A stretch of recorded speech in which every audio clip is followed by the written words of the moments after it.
በምንም አይነት ሲቹዌሽን ውስጥ ሆኜ ስራዬን አስቀድማለሁ። ከዛ በመቀጠል ደግሞ እዚህ ኢንዱስትሪ ውስጥ እንግዲህ ሁለት ስራዎች አሉብን ብዬ አስባለሁ። እሱ ደግሞ ሪክሩትመንት እና ሪቴንሽን ነው። ውብ ህይወት መኖር ይገባሻል። ውብ ህይወት መኖር ይገባሃል። በዓላማ በተስፋና ህይወትን ወዶ መኖር ይገባሻል፣ ይገባሃል።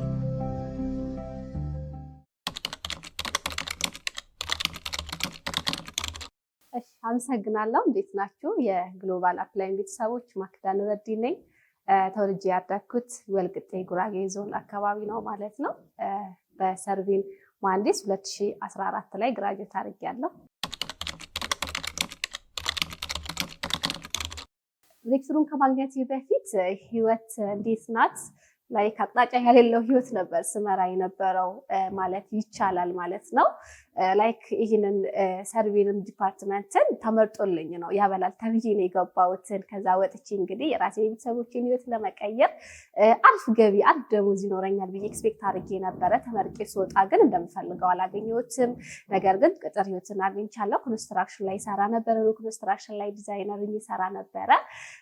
ነገር ግን በገቢ በጣም በቃ ደስተኛ አይደለሁኝ። የቤተሰብ አይደለም የራሴን ህይወት መቀየር አልችልም ነበር እዛ ላይ እና ትልቁ ቻሌንጅ እሱ ነው ብዬ አስባለሁኝ። የት መሄድ አለብኝ እያልኩኝ አችናል ደግሞ የተለያዩ ብዙ ስራዎችን ሰራ ነበረ። ምግብ ቤት፣ ሻይ ቤት ምናምን ቅጥር ህይወት እንዳለ ሆኖ የኦንላይን ስራዎች ማስታወቂያዎችን ሰራ ነበረ ማለት ነው። ደስተኛ አልነበርኩኝ በዛ ዘርፍ ላይ ማለት ነው። ፕላስ ደግሞ እንግዲህ ወደዚህ ስመጣ ብዙ የምቀይራቸው ነገሮችን አግኝቻለሁ። በዚህ አጋጣሚ በማላውቀው ሰው የተጋበዝኩት የጋበዘኝን አፕላይን መኩሪያውን ከልብ አመሰግነዋለሁ።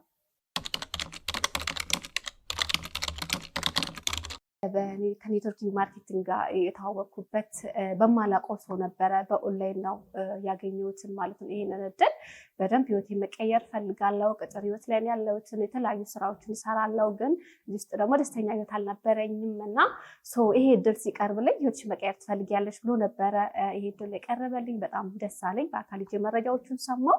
ከዛ ለመወሰን ደግሞ ዞር ብዬ የቤተሰቦችን ህይወት የራሴ ህይወትና ያለሁበትን በደንብ ማድረግ እፈልጋለሁ። ተጽዕኖ ፈጣሪ ሴት መሆን እፈልጋለሁ። ነገር ግን ፕላትፎርሞቹን አግኝቻለሁ። ከዛ በመቀጠል ደግሞ ካምፓኒውን ሳይ ቪዥኑ በጣም ትልቅ ነው። ስለዚህ እዚህ ውስጥ መስራት አለብኝ።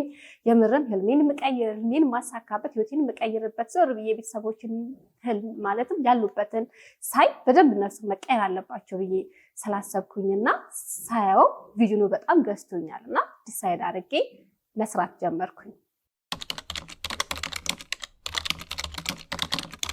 የመጀመሪያዎቹ እርምጃዎች ላይ የሰራኋቸው ስራዎች ምንድነው? ስልጠናዎቹን በደንብ መውሰድ ነበረ። ወርክቡኩን በደንብ ነበረ የሞላሁትን። አጭር ጊዜ፣ ረጅም ጊዜ፣ መካከለኛ ጊዜ ብዬ ግቦችን በግልጽ ነበር ያስቀመጥኩት ማለት ነው። በደንብ ራሴ ላይ ከሰራሁኝ በኋላ ወደ ስራው ገባሁኝ። ወደ ስራ ስገባ ግን ትልቁ ፈተናዬ ነው ብዬ የማስበው ኤክስፔክት ማድረጌ ነው። ጓደኞቼ፣ ቤተሰቦቼ ያጨበጭቡልኛል፣ ይቀበሉኛል ብዬ ማሰቤ ይመስለኛል እና እንዳሰብኩት እሱን አላገኘውም ነበር ማለት ነው። ትልቁ ፈተና ነው ብዬ የማስበው ደግሞ ሞር ተቀጥሬ የምሰራበት ድርጅት ላይ ይሄንን ትልቅ ህልሜን ማሳካበትን ድርጅት ሳገኝ ወስኜ ከመጣው በኋላ መልቀቂያ ጽፌ አስገብቼ ነበረ። ከቤተሰብ ከጓደኛ ይበልጥ ሞር ትልቅ ፈተናዎች የደረሱብኝ ያ ታይም ላይ ነው።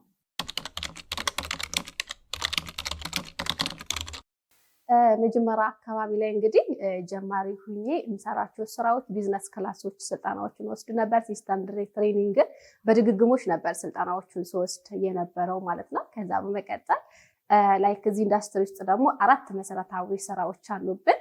እነዛን በወጥነትና በቀጣይነት 4 ቤዚኮችን ሰራ ነበረ። እስካሁን ያስመዘገብኳቸው ውጤቶች የመጀመሪያ በዚህ ኢንዱስትሪ ውስጥ በግል ስብዕና እድገት ውስጥ ራሴን ፈልጌ አግኝቻለሁ። በዓላማና በዋጋ መኖር ጀምሬያለሁ ማለት ነው። ግልጽ የሆነ ግብ አለኝ። ከዛ በመቀጠል እንግዲህ ላይክ በተለያዩ ስራዎች ላይ ሰርቻለሁ። በቅጥር ህይወትም ላይ የተለያዩ ቢዝነሶች ላይ ሰርቻለሁ። ያንን ላይ በምሰራበት ሰዓት ላይ በአመት የማላገኘውን እዚህ ኢንዱስትሪ ውስጥ እንግዲህ ትልቁ ስኬት ብዬ የማስበው ገቢዬን በአመት የማላገኘውን በወር ማግኘት ችያለሁ። ያ ማለት ወራዊ ገቢን ከ100,000 እስከ 248,000 ብር ማድረስ ችያለሁ።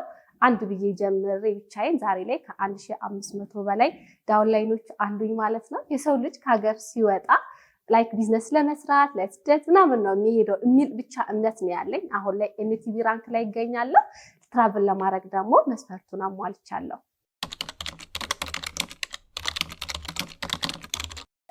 መርህ ብዬ የማስበው እዚህ ደረጃ ላይ እንድደርስ ይረዳኝ ፕሪንሲፕል ምንድን ነው? በምንም አይነት ሁኔታ ውስጥ ስራዬን አስቀጥላለሁ። አንደር ፕሬዠር ውስጥ ሁኚ ማለት ነው። ኢቨን ብታማም የሆነ ነገር ቢከሰት በአለም ቢሆን ስራ ላይ ነው የምታገኙኝ፣ ቢሮ ነው የምታገኙኝ እና በቀጣይነት እሱን ነበር ስሰራ የነበረው ሳደርግ የነበረው። በምንም አይነት ሲቹዌሽን ውስጥ ሆኜ ስራዬን አስቀድማለሁ። ከዛ በመቀጠል ደግሞ እዚህ ኢንዱስትሪ ውስጥ እንግዲህ 2 ስራዎች አሉብን ብዬ አስባለሁ። እሱ ደግሞ ሪክሩትመንት እና ሪቴንሽን ነው። እሱ ላይ ደግሞ በወጥነት በቀጣይነትና በብዛት በስፋት ሰዓት ወስጄ እሱን ነበር ስሰራነት ከነውን የነበረው። በዘርፉ ላሉት ጀማሪዎች ምንድን ነው የምመክረው? የመጀመሪያ በደንብ አድርጎ ያለንበት ኢንዱስትሪ ፐርሰናል ዴቨሎፕመንት ኢንዱስትሪ ውስጥ ያለ ነው። ስልጠናዎቹን በደንብ አድርገው መውሰድ፣ ራሳቸው ላይ አፕላይ ማድረግ ነው። ከዛ በመቀጠል ትልልቅ ኢቨንቶች ይዘጋጃሉ። ኤኒ ኢቨንት ላይ አፕላይ ማድረግ መገኘት፣ ሁሌ ማለት ነው ኢቨንት ላይ መገኘት ነው፣ አቴንድ ማድረግ ነው። ከዛ በመቀጠል እንግዲህ ሲኒየር የሆኑ አፕላይኖቻቸውን በደንብ ማዳመጥ ነው ብዬ አስባለሁ እና አፕላይንን በደንብ ማዳመጥ በጣም ቆንጆ ነው። የሚፈልጉትን ውጤት በመጀመሪያ በግልጽ ያውቁታል ወይ ነው ትልቁ ጥያቄ። የምንፈልገውን ውጤት በግልጽ ካወቅን ከዛ በመቀጠል ያንን ውጤት ሊያመጣ የሚችለውን ተግባራትን በወጥነት በቀጣይነት እንዲሁም በብዛት ያንን ስራ መስራት ላይ ፎከስ ማድረግ ነው ብዬ አስባለሁ። ለምሳሌ ብዙ ጊዜ እንደውም እሰማለሁ ያጋጥመኛልና ወራዊ ገቢ 50,000 ብር ነው የሚሉኝ ሰዎች አሉ። ከዛ በመቀጠል ግን በቀን ውስጥ የሚሰሩት ተግባራት ወይ አንድ ገለጻ ብቻ ነው እና የምንሰራው ስራና የምናስቀምጠው የምንፈልገው ውጤት ተመጣጣኝ መሆን አለበት ብዬ አስባለሁ ማለት ነው። ያንን በምንሰራበት ሰዓት ላይ ሀሳባችን፣ ስሜታችንና ተግባራችን አንድ ላይ መርጃ አድርገን ደግሞ ያንን ውጤት ማምጣት እንችላለን ብዬ አስባለሁ። በመጨረሻ ማስተላለፍ የምፈልገው ምንድነው? ስራችን በምንሰራበት ሰዓት ላይ ብዙ ስሩ ነገሮች ሊገጥሙን ይችላሉ ብዬ አስባለሁ። ያንን ለማለፍ ደግሞ አሻግረን ትልቁ ሽልማታችን ላይ አይናችን እዛ ላይ አድርገን ዝቅ ብለን ፔዳላችን መምታት፣ ቤዚኮቻችንን መስራት ላይ ፎከስ እናደርግ። በሂደቶቹ በደንብ ማመን አለብን ብዬ አስባለሁ። በፈጣሪ ማመን ፕላስ ደግሞ ለህልሞቻችን በደንብ መታመን አለብን ብዬ አምናለሁ። በዚህ አመሰግናለሁ። ውብ ህይወት መኖር ይገባሻል። ውብ ህይወት መኖር ይገባሃል። በዓላማ በተስፋና ህይወትን ወዶ መኖር ይገባሻል፣ ይገባሃል።